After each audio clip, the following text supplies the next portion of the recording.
Hello everyone, welcome to another video. I just recently bought a Thai Constellation from Walmart. It was really pretty considering that it was a big box store.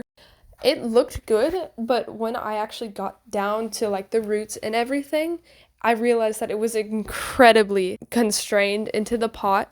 So I went down and I checked the roots and I realized that both the dirt was really poor quality and the roots at the bottom were especially like rotted out. So I had to cut some of those. And then when I went to try to like get all of the roots out of the roots seemed brittle almost. Like I would brush them the wrong way and they would break. So you can see all the little root pieces accumulating at the bottom with the dirt. And so that was kind of a big loss, but it tells me that like the roots weren't like especially healthy. So my poor queen, she lost a lot of roots that day. But other than that, it was pretty good. I had tried some water just to just to check if that could help more. If the dirt was wetter, that would help.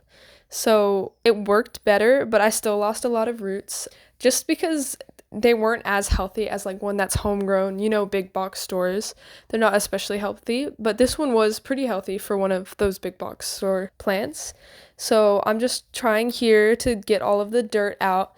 But in the end, I couldn't get all of the dirt, and I had seen how many roots she had lost, so I didn't want to shock her too much. So I just decided to leave it at that, and I went to potting it, and I potted it at a pot the same size as the original, but I had to cut up the previous pot because of how root bound she was. So I got a new one, and then I cleaned and I put in my soil. It is 1 part cocoa coir, 1 part perlite, and 1 part or 1.5 parts soil. Like it depends.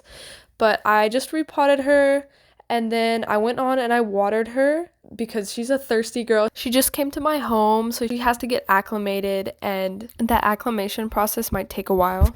And she's looking gorgeous. Her leaves are so beautiful. She barely has any browning, which is actually very surprising. And I cannot wait to see how she does with this new repot, and she has more room to grow. I'll keep y'all updated on what happens with her. And here she is with her final pot. Look how gorgeous she looks. Thank y'all so much for watching. Make sure to like and subscribe, and see you next time.